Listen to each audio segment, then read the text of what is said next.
الصلاة والسلام عليك يا رسول الله وعلى آلك وأصحابك يا حبيب الله. الصلاة والسلام عليك يا نبي الله وعلى آلك وأصحابك يا نور الله. بیت المقدس مسلمانوں کا قبلہ اول ہے، اس میں کوئی شک نہیں کہ بیت المقدس یہودیوں، عیسائیوں اور مسلمانوں تینوں کے ریلیجن کے لیے مقدس مقام کی حیثیت رکھتا ہے۔ حضرت سلیمان علیہ نبینا علیہ السلام نے انسانوں سے نہیں بلکہ جنوں کی ایک جماعت سے اس کام کو کروانا شروع کیا، اس لیے اس عمارت کو ہیکل سلیمانی بھی کہا جاتا ہے۔ آقا کائنات جناب محمد رسول اللہ صلی اللہ تعالی علیہ وسلم کی ہجرت کے 1 سال 5.5 مہینے کے بعد قبلے کی تبدیلی ہوئی اور اللہ پاک نے پیارے آقا علیہ السلام کی خواہش کے مطابق مسلمانوں کا جو کعبہ ہے، قبلہ ہے، وہ کعبہ کو فرما دیا۔ اس مقام پر آج بھی مسجد قبلتین قائم ہے۔ یاد رہے کہ اللہ پاک کے آخری نبی جناب محمد عربی صلی اللہ تعالی علیہ وسلم نے غیب کی خبر دیتے ہوئے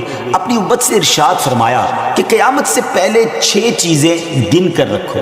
نمبر 1 میری وفات، نمبر 2 بیت المقدس کی فتح، نمبر 3 پھر طاعون کی وبا جو بکریوں کی گٹلیوں کی طرح تمہارے اندر شروع ہو جائے گی، نمبر 4 اس قدر مال کی کثرت ہو جائے گی کہ کسی آدمی کو 100 دینار دینے پر بھی وہ خوش نہیں ہوگا، نمبر 5 ایک ایسا فتنہ اٹھے گا کہ عرب کا کوئی گھر باقی نہیں رہے گا جس پہ فتنہ داخل نہ ہوا ہو، نمبر 6 تمہارے اور رومیوں کے درمیان ایک سلو ہوگی اور رومی عہد شکنی کریں گے اور وہ 80 جھنڈے لے کر تمہارے اوپر حملہ آور ہوں گے اور ہر جھنڈے کے نیچے 12,000 فوج ہوگی۔ یہ 6 نشانیاں نبی پاک صلی اللہ علیہ وسلم نے تفصیل کے ساتھ قیامت کی نشانیوں کے بارے میں بیان کی۔ اس حدیث پاک میں جو دوسری نشانی بیان کی گئی یعنی بیت المقدس کی فتح، اس بارے میں آج کی ہماری ایپیسوڈ ہوگی۔ یہ تو آپ نے سن ہی لیا کہ حدیث پاک میں سے قیامت کی نشانی کے طور پر فرمایا گیا ہے۔ اس بارے میں مزید بات کرنے سے پہلے آئیے پہلے ذرا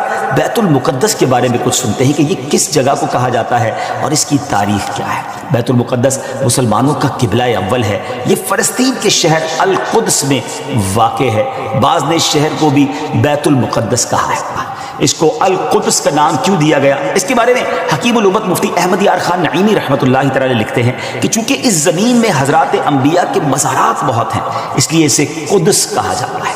زمین کا یہ ٹکڑا انبیاء اور صلحاء یعنی نیک لوگوں کا مرکز رہا ہے۔ حضرت سیدنا سلیمان علیہ نبینا علیہ السلام کا مزار مبارک اور عالم اسلام کی مشہور و معروف مسجد اقصی بھی اسی شہر میں واقع ہے۔ رہی یہ بات کہ اس کا سنگ بنیاد کب رکھا گیا تو اس بارے میں یہ کہا جاتا ہے کہ کعبہ معظمہ کی بنیاد ڈالنے کے 40 سال بعد سیدنا آدم علیہ نبینا علیہ السلام یا ان کی اولاد میں سے کسی نے اس کی بنیاد ڈالی۔ پھر اس کی تعمیر حضرت سیدنا سام بن نوح علیہ نبینا علیہ السلام نے کی۔ پھر ایک عرصے کے بعد حضرت سیدنا داؤد علیہ نبینا علیہ السلام نے بیت المقدس کی بنیاد اسی مقام پر رکھی جہاں حضرت سیدنا موسیٰ علیہ نبینا علیہ السلام کا خیمہ نصب کیا گیا تھا۔ اس عمارت کے پورا ہونے سے قبل حضرت سیدنا داؤد علیہ نبینا علیہ السلام کی دنیا سے وفات کا وقت قریب آ گیا تو اب آپ نے اپنے بیٹے حضرت سیدنا سلیمان علیہ نبینا علیہ السلام کو اس کو مکمل کرنے کی وصیت فرمائی۔ حضرت سلیمان علیہ نبینا علیہ السلام نے کمال کا انتظام کیا۔ آپ نے انسانوں سے نہیں بلکہ جنوں کی ایک جماعت سے اس کام کو کروانا شروع کیا۔ 1 سال کا کام باقی تھا۔ اب ذرا غور کیجئے کہ جنات تعمیر کر رہے تھے مگر آپ کے انتقال کا وقت قریب آ گیا۔ آپ نے غسل فرمایا، نئے کپڑے پہنے، خوشبو لگائی اور اس طرح تشریف لائے کہ عصا پر یعنی اپنے جو لاٹھی تھی اس پر ٹیک لگا کر کھڑے ہو گئے۔ ملک الموت حضرت اسرائیل علیہ السلام نے جن کا کام ہی روح قبض کرنا ہے انہوں نے آپ کی روح اسی حالت میں اسی عالم میں قبض کر لی۔ اب اسی طرح آپ عصا پر ٹیک لگائے کھڑے رہے۔ جی ہاں، دنیا سے آپ جا چکے تھے، وصال فرما چکے تھے مگر آپ کا جو مبارک جسم ہے وہ عصا پر ٹیک لگائے کھڑا رہا۔ یہ اللہ کی شان ہے۔ حضرت سلیمان علیہ السلام کا یہ معجزہ بھی ہے۔ یہاں میں ایک اور دلچسپ بات آپ کو بتاتا چلوں کہ جب حضرت سلیمان علیہ السلام حیات تھے تو جنات کو رات کی رخصت بھی مل جاتی تھی، وہ دن میں کام کرتے تھے۔ حضرت سلیمان علیہ السلام بھی آرام کرنے چلے جاتے تھے مگر آپ چونکہ اب کھڑے ہی تھے تو اب جنات کو دن رات راؤنڈ دا کلاک کام کرنا پڑ گیا۔ ہر وقت وہ آپ کھڑے رہے تو آپ کو اجازت مانگتے تھے لیکن کسی میں ہمت نہیں ہوتی تھی کہ وہ اجازت مانگنے آپ سے مانگے تو آپ سے اجازت بھی نہیں مانگ سکتے تھے۔ تو جنہوں نے 4 سال تک یک لخت، جی ہاں آل دا وے، دن رات برابر کام کیا اچھا، حضرت سلیمان علیہ السلام جو ہے وہ عصا پر کھڑے ہیں، نہ جسم میں کوئی تبدیلی آ رہی ہے.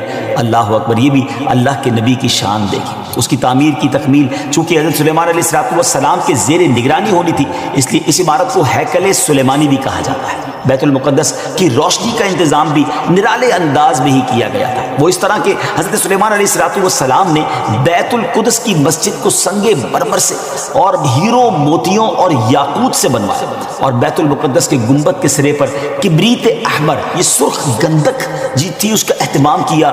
اس کی روشنی کئی میلوں تک پہنچتی تھی. اللہ اکبر.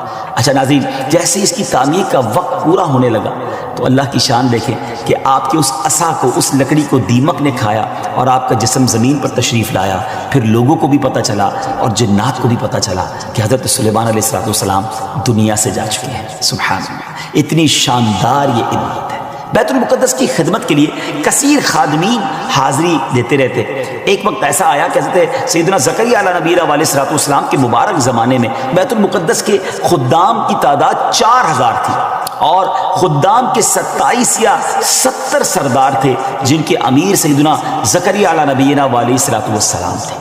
حضرت سیدنا آدم علیہ السلام سے لے کر حضرت سیدنا موسیٰ علیہ نبی علیہ السلام تک کعبہ یعنی بیت اللہ شریف ہی کعبہ رہا. پھر حضرت سیدنا موسیٰ علیہ نبی علیہ السلام سے لے کر حضرت سیدنا عیسیٰ علیہ السلام تک بیت المقدس قبلہ رہا. جب آقا کائنات جناب محمد رسول اللہ صلی اللہ تعالی علیہ وسلم کی آمد ہوئی اور آپ نے اعلان نبوت فرما کر اسلام کی تعلیم اور اشاعت کا سلسلہ شروع کیا، تو مکہ مبارک میں جتنا عرصہ رہے اس وقت تک بھی مسلمان بیت المقدس کی طرف رک کر کے عبادت کرتے تھے.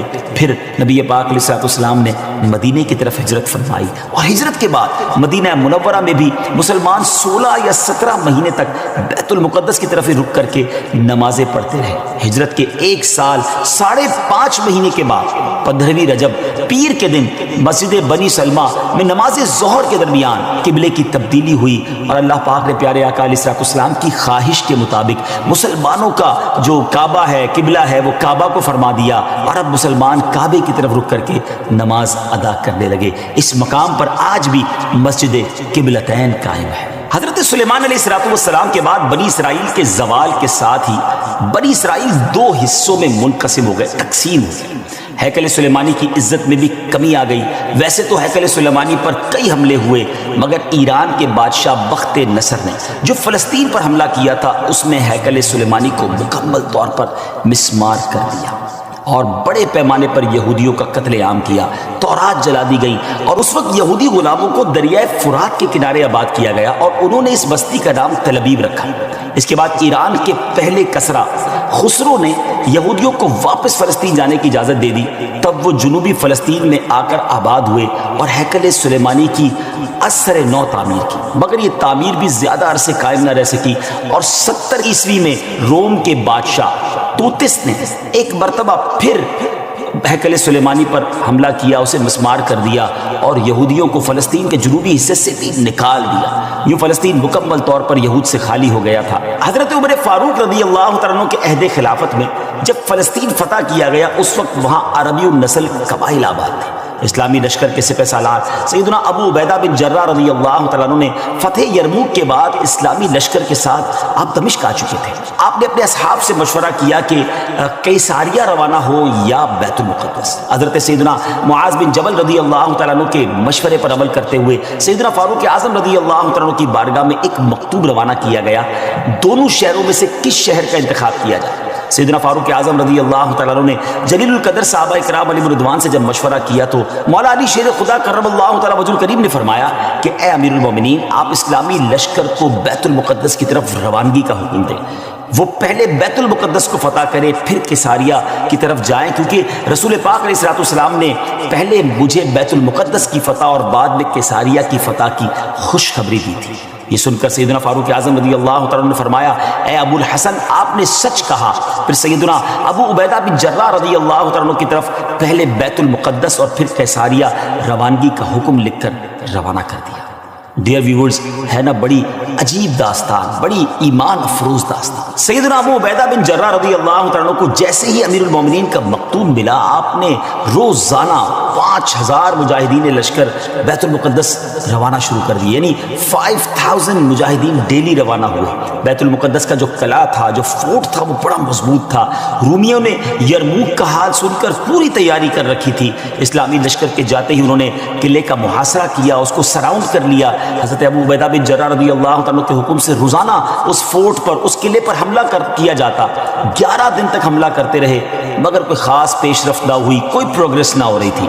11ویں دن خود سیدنا ابو عبیدہ بن جراح رضی اللہ تعالیٰ عنہ سیدنا خالد بن ولید رضی اللہ تعالیٰ عنہ تشریف لائے۔ مجاہدین نے تکبیر و تہلیل کی صدائیں بلند کی، خوب نعرے لگائے، تو رومیوں کو بھی معلوم ہو گیا کہ اسلامی لشکر کا کوئی بڑا سردار آ گیا ہے۔ وہ سب پریشان ہوئے، اپنے سب سے بڑے راہب قمامہ کے پاس گئے اور ساری صورتحال بیان کی۔ جب اسے معلوم ہوا کہ مسلمانوں کا سردار آ گیا ہے، وہ بہت پریشان ہوا اور کہنے لگا، اب تمہاری ہلاکت نزدیک ہے، کیونکہ میں نے پچھلی کتابوں میں پڑھا ہے کہ ملک شام کو محمد الرسول اللہ صلی اللہ تعالیٰ علیہ وسلم کا ایک سرخ رنگ کا صحابی فتح کرے گا۔ اگر یہ وہی سردار ہے تو صلح کے علاوہ اب تمہارے پاس کوئی دوسری صورت نہیں ہے۔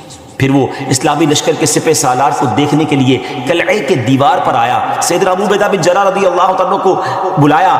آپ رضی اللہ تعالیٰ جب آگے گئے تو ان سے بھی وہی بات کی۔ حضرت ابو عبیدہ بن جراح نے کہا، یا تو تم اسلام قبول کر لو یا جزیہ دے کر امان حاصل کر لو، پھر ہم سے جنگ کرنے کے لیے تیار ہو جاؤ۔ لیکن اس راہب قمامہ نے سیدنا ابو عبیدہ بن جراح رضی اللہ تعالیٰ کی بات کا کوئی جواب نہ دیا، فقط خاموشی سے وہ بس آپ کو دیکھتا رہا اور پھر واپس چلا گیا۔ اس نے اپنی قوم سے کہا کہ یہ وہ شخص نہیں ہے جس کے بارے میں نے کتابوں میں پڑھا ہے، لہذا تم ان سے جنگ کرتے رہو، یہ تمہارا بال بھی بیکا نہیں کر سکے۔ سیدنا ابو عبیدہ بن جراح رضی اللہ تعالیٰ نے بھی وہاں سے واپس آ کر اسلامی لشکر کو جنگ کا حکم دے دیا۔ روزانہ اسلامی لشکر اس فورٹ پر، اس قلعے پر حملہ کرتا، رومی تیروں کی برسات کرتے، دونوں طرف سے جانی نقصان بھی ہوتا، سپاہی زخمی بھی ہوتے۔ لڑائی 4 ماہ تک جاری رہی۔ جی ہاں ویورز، 4 منتھ تک یہ لڑائی جاری رہی۔ اہل شہر تنگ آ گئے، وہ دوبارہ اپنے جو سردار تھا، جو ان کا لیڈر تھا قمامہ، اس کے پاس گئے، ساری صورتحال بیان کی۔ وہ نصرانی راہب جو تھا وہ پھر قلعے کی دیوار پر آیا اور سیدنا ابو عبیدہ بن جراح رضی اللہ تعالیٰ عنہ سے کہنے لگا کہ ہم ہر حال میں تم سے جنگ کریں گے، البتہ ہمارے شہر کو صرف ایک ہی شخص فتح کرے گا جس کے اوصاف ہماری کتابوں میں لکھے ہوئے ہیں، وہ تم نہیں ہو۔ سیدنا ابو عبیدہ بن جراح رضی اللہ تعالیٰ نے فرمایا کہ تمہاری کتابوں میں اس کے کیا اوصاف لکھے ہوئے ہیں؟ اس نے کہا وہ ہم تمہیں نہیں بتائیں گے، البتہ اسے دیکھ کر ہم فوراً پہچان لیں گے کہ یہ وہی شخص ہے۔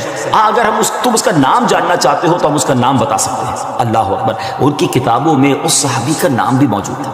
آپ رضی اللہ تعالیٰ نے فرمایا کہ ٹھیک ہے، تم اس کا نام ہی بتا دو۔ اس نصرانی راہب نے کہا کہ جو شخص ہمارے اس شہر کو فتح کرے گا وہ محمد الرسول اللہ صلی اللہ تعالیٰ علیہ وسلم کا صحابی ہوگا، اور اس کا نام عمر بن خطاب ہے، جو فاروق کے لقب سے مشہور ہوگا، اور وہ نہایت سخت گیر ہوگا، اللہ کے کاموں میں کسی ملامت کرنے والے کی ملامت کی پرواہ نہ کرے گا۔ سیدنا ابو عبیدہ بن جراح رضی اللہ تعالیٰ نے جیسے ہی یہ سنا